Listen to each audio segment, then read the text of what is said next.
شدت ڈرامہ کی next episode میں دکھایا جائے گا کہ سلطان جو خود کو مسٹر پرفیکٹ سمجھتا ہے اس کی ساری اکڑ بہت جلد نکلنے والی ہے، کیونکہ سرور بھائی نے مشعل اور جنید سے سلطان کے بارے میں جو کچھ سنا ہے اس سے انہیں اچھی طرح سے اندازہ ہو چکا ہے کہ یہ آدمی کس قدر سائیکو ہے،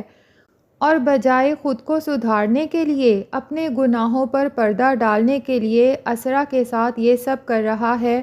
اسے ذہنی مریضہ بنانے کی ہر ممکن کوشش کر رہا ہے تاکہ میں مشعل والے سارے قصے کو بھول جاؤں اور یہی سمجھوں کہ سلطان کی نہیں بلکہ ساری غلطی اسرا کی ہے، اسے ہی کوئی غلط فہمی ہوئی تھی۔ لیکن سرور بھائی آخر جہاں دیدہ ہیں، اتنا بڑا کاروبار سنبھالتے ہیں اور اتنے لوگ ان کے انڈر کام کرتے ہیں، وہ چپ ضرور رہتے ہیں لیکن ہر طرح کے لوگوں کی نیچر کو بخوبی سمجھتے ہیں، اور یہ سلطان تو انہیں ڈے ون سے ناپسند تھا۔ جب یہ صرف اپنی ہی تعریفیں کیے جا رہا تھا، وہ تو ہرگز اسرا کا رشتہ اس لڑکے سے نہیں کرنا چاہتے تھے، بلکہ ان کو تو اسرا کے لیے ہر لحاظ سے اسرار ہی پسند تھا۔ بہرحال شایان کے ذریعے اسرا کے حالات جاننے کے بعد علیزے تو بہت بے چین ہو جاتی ہے اور وہ سوچتی ہے کہ مجھے اسرا کو اپنے ساتھ کچھ وقت گزارنے کے لیے بلانا چاہیے اور پتہ کرنا چاہیے کہ تمہارے ساتھ جو مسئلہ جو پریشانی ہے ہمیں بتاؤ، ہم اس کا حل ڈھونڈنے کی ہر ممکن کوشش کریں گے۔ ویسے تو سلطان بالکل بھی نہیں چاہتا کہ اسرا اپنے میکے والوں سے ملے، لیکن جب علیزے کہتی ہے کہ میں چاہتی ہوں اسرا کو کچھ شاپنگ کرا دوں، تو یہ لالچی قسم کا انسان سوچتا ہے کہ چلو اچھا ہے، اسرا جب علیزے کے ساتھ شاپنگ کرنے جائے گی، ایک تو میرا خرچ بچے گا، دوسرا اسرا کی عادت ہے کہ وہ جب بھی شاپنگ کرنے جاتی ہے اپنے لیے کم اور سلطان کو خوش کرنے کے لیے اس کی زیادہ چیزیں خریدتی ہے،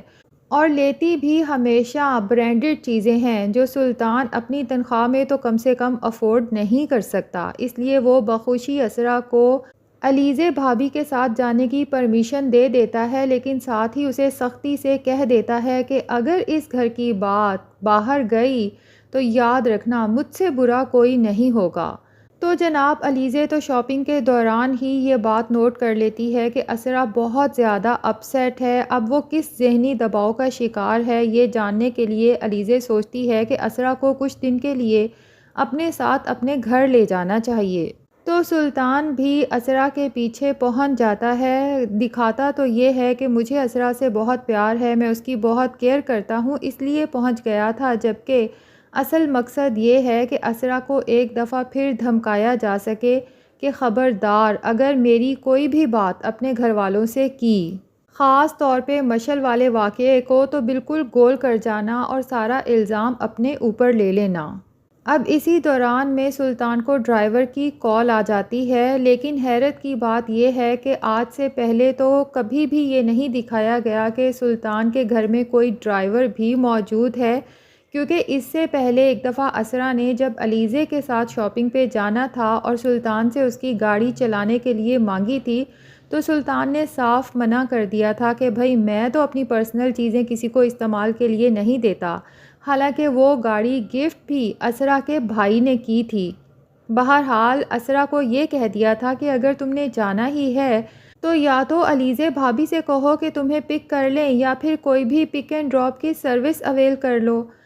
اب اچانک اس ایپیسوڈ میں ڈرائیور بھی آ جاتا ہے جو کہ اسرا کا مال کے باہر ویٹ کرتا رہتا ہے، جبکہ اسرا اپنی بھابھی کے ساتھ گھر آ چکی ہے، اور ڈرائیور اسرا کو کال کرنے کی بجائے کال بھی سلطان کو کرتا ہے۔ اب سلطان سارے گھر والوں کے سامنے کال بند کر کے کہتا ہے کہ دیکھا آنٹی، میں آپ لوگوں سے پہلے ہی کہہ رہا تھا کہ اسرا آج کل بہت زیادہ ایبسنٹ مائنڈڈ ہوتی جا رہی ہے۔ اب دیکھیں نا، اس نے ڈرائیور کو بھی نہیں بتایا کہ یہ علیزے بھابھی کے ساتھ آ رہی ہے، وہ بیچارہ 5 گھنٹے سے مال کے باہر کھڑا ہے۔ اب اسرا تو سلطان کے اس طرح جھاڑنے پر خود کو مجرم تصور کرنے لگتی ہے۔ سلطان کو تو موقع مل جاتا ہے اسرا پر چڑھائی کرنے کا، نہ صرف اسرا پہ بلکہ اس کے گھر والوں پر بھی چڑھائی کرنا شروع کر دیتا ہے کہ آنٹی ہم تو اس کی اس عادت سے بہت تنگ آ چکے ہیں، میں اپنی بہت ہی ضروری چیزیں اسے سنبھال کے رکھنے کے لیے کہتا ہوں تو بعد میں جب مانگتا ہوں یہ ڈھونڈتی رہتی ہے کہ یہاں رکھی تھی وہاں رکھی تھی، لیکن چیز وہاں سے کبھی نہیں ملتی۔ اب آپ ہی مجھے بتائیں کیا چیزوں کے پاؤں ہیں کہ وہ خود ہی چل کے کہیں چلی گئیں؟ میرا مشورہ تو یہی ہے کہ اب اگر یہ کچھ دن آپ کے گھر میں رہنے آ ہی گئی ہے تو اس کا کسی اچھے سائیکائٹرسٹ سے علاج کروائیں۔ سلطان جب یہ سب کہہ رہا ہوتا ہے تو اسی دوران میں سرور بھائی بھی وہاں پر پہنچ جاتے ہیں، اور سرور بھائی کا تو دل کرتا ہے کہ کھینچ کے ایک تھپڑ سلطان کے منہ پہ ماریں، کیونکہ اس کے گھر پہنچ کے بھی سرور بھائی نے اسے سختی سے منع کیا تھا کہ دوبارہ میری بہن کے بارے میں یہ الفاظ استعمال مت کرنا کہ میری بہن کا دماغی توازن کھو چکا ہے، کیونکہ جب ہم نے اپنی بہن کی شادی کی تھی تمہارے ساتھ، اس سے پہلے تک ہماری بہن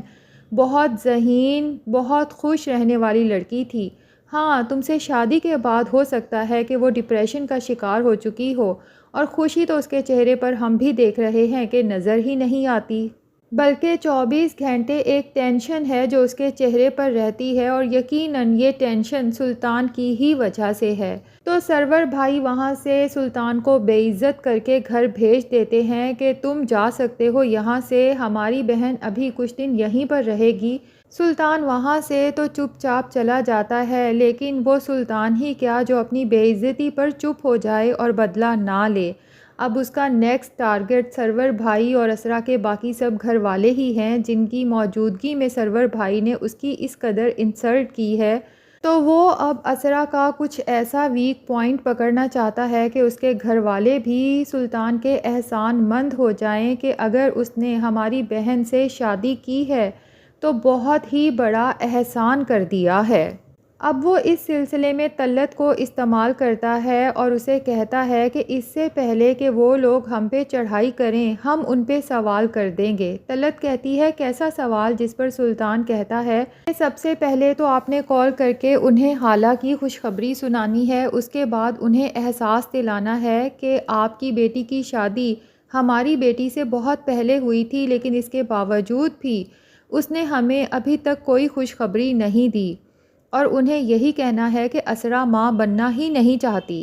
اب یہاں پر طلعت کو تھوڑا سا سوچنا چاہیے کہ جب اس نے پہلے بھی سلطان سے بچوں کی بات کی تھی تو سلطان نے صاف کہہ دیا تھا کہ میں خود ہی بچے نہیں چاہتا، کیونکہ اسرا کی ذہنی حالت ہی ایسی نہیں کہ وہ بچے سنبھال سکے۔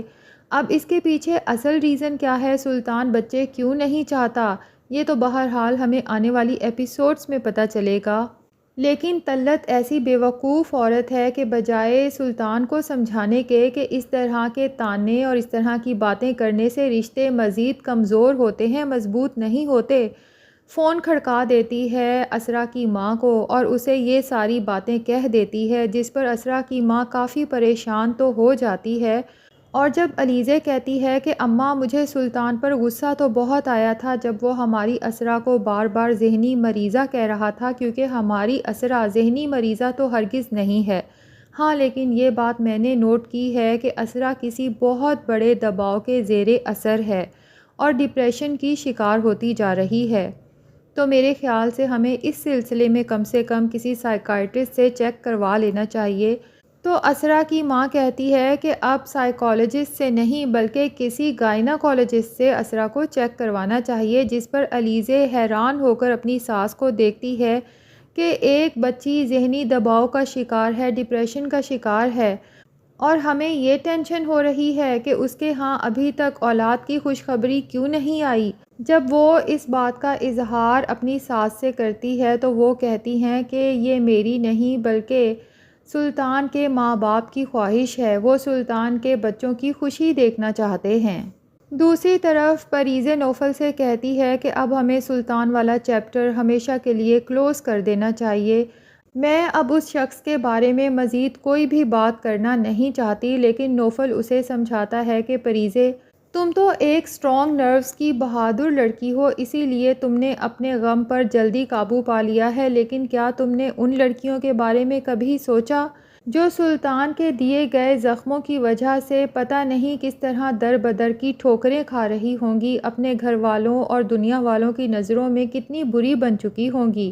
اور سلطان کا تو کچھ پتہ نہیں کہ آگے بھی وہ کتنی لڑکیوں کو اپنے اس گھناؤنے کھیل کا شکار کرے گا۔ تو کیا تمہیں نہیں لگتا کہ انسان ہونے کے ناطے ہمیں ان معصوم لڑکیوں کو اس شیطان سے بچانے کے لیے جلد سے جلد اسے سزا دلوانی ہوگی۔ تو ناظرین، آپ میں سے کون کون چاہتا ہے کہ سلطان کو جلد سے جلد اور بہت ہی سخت قسم کی سزا ملے؟ کمنٹ سیکشن میں یس ضرور لکھیں، اور اگر ہمارے چینل پہ نئے ہیں تو پلیز چینل کو بھی سبسکرائب کر لیں۔